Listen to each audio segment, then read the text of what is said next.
Welcome back to another week of Let's Talk About It. I'm Denise Wright, Mrs. Wright _for life.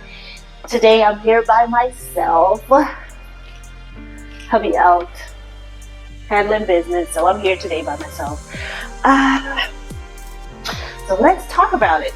Today I want to touch on grief. I guess it's fresh on my mind because someone asked me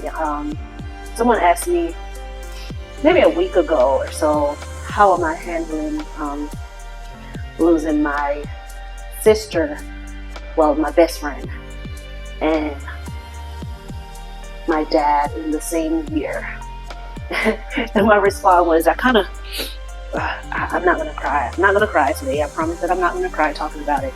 But they asked me how I'm doing, and I said I'm doing good. I'm doing good. I think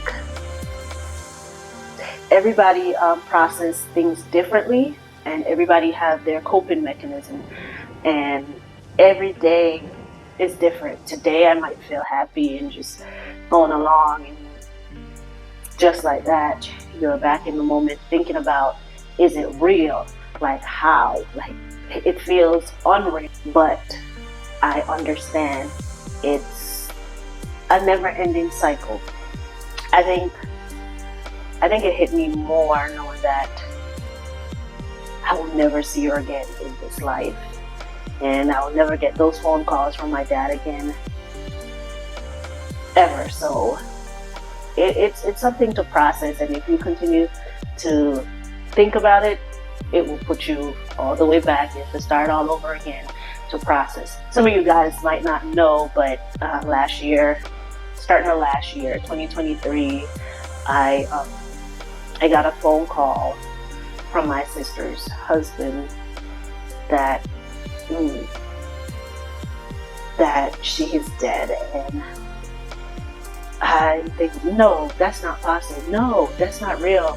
I hung up with him, and I called her phone, and he picked the phone up, and he said, yes, she is gone. That same week, my sister and I, or 2 days before, messaging back and forth, and we're talking, and everything was fine. Everything. She's talking like normal. We planning to see each other, planning to go to Jamaica, and 2 days later, she's gone. I think she had a battle that she was fighting 7 years that I did not know about. She didn't tell me about it. She didn't want me to know. I learned that she did not want me to know because she felt like I would tell the family and everybody would know about it, and she was so embarrassed about it. She didn't want everybody to know, which I feel like if I knew what she was going through, I would have been there. I would have supported her along the way. I would make sure she's doing what she has to do to be here for her babies.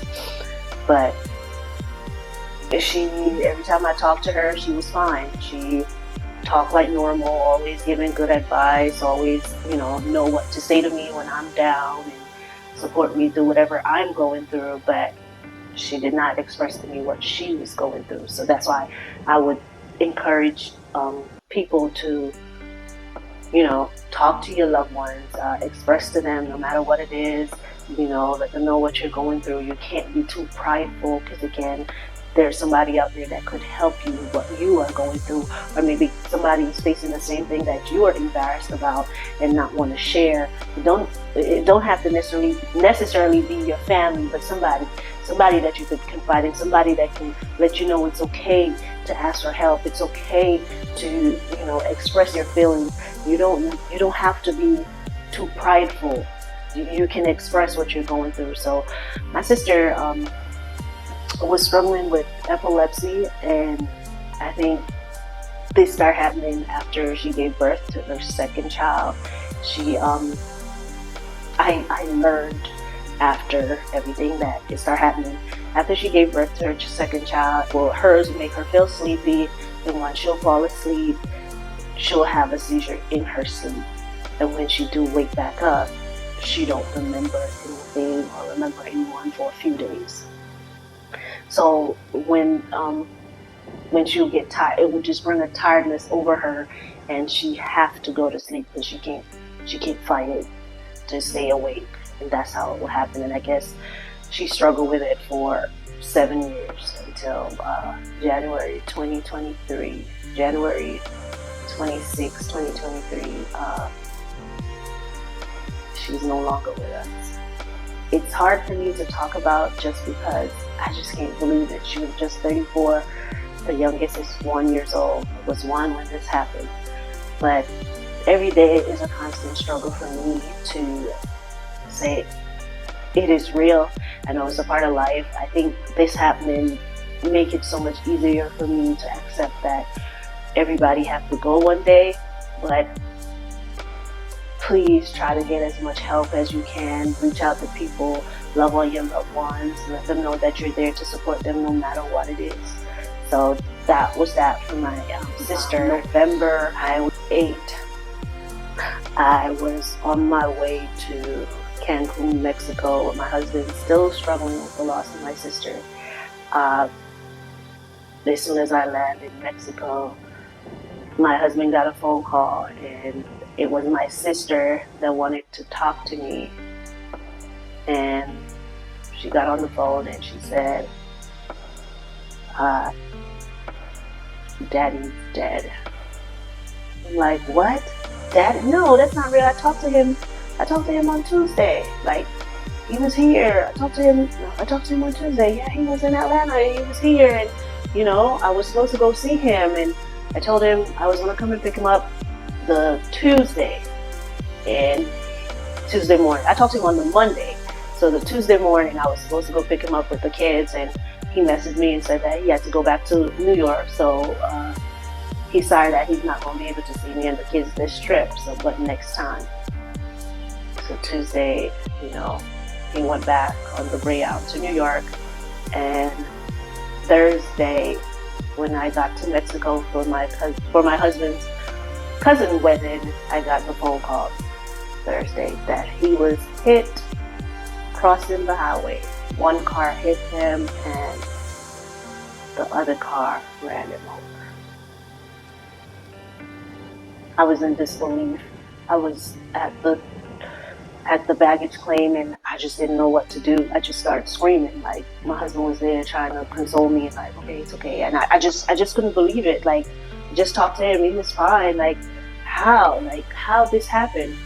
But when we try to figure it out what happened, it's still under investigation. We still can't see the police report. And this is April 2024, and this happened November 8, 2023. So it's still an ongoing case to find out what really happened. We still don't know what happened. But I'm more, instead of one, it's two in the same year. It's hard. But again, anyone that's going through grief or lost a loved one, I will try to encourage them that it gets better. The days get better, then I'll call it relapse and start reminiscing and, go back. It's like a roller coaster. You feel okay this day, tomorrow you might not.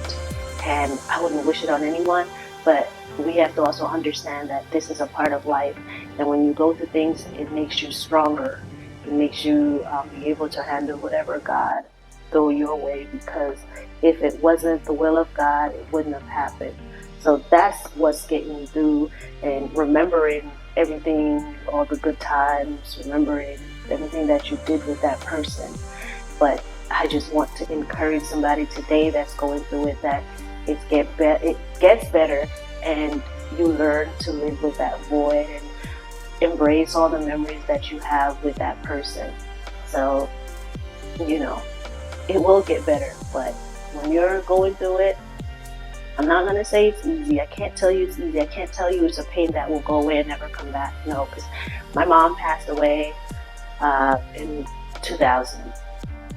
And that's 24 years ago. And I could still think about her and cry. So it's a never-ending pain. It's a never-ending cycle when you lost someone that you care about. But it does get better. You learn to live with that void. And almost feels like my loved one is with me everywhere I go now. Even me sitting here, I could think and feel like they are with me. My mom, my dad, and my little sister, and all my other relatives and loved ones that I've lost along the way. So, you know, it gets better. It don't completely go away, but it gets better. So hold on to faith and believe in God that everything happened for the will of God or by the will of God. So I'm dealing with it. I'm embracing it. I'm going through the roller coaster and I'm living. And I'm here to encourage somebody that it gets better.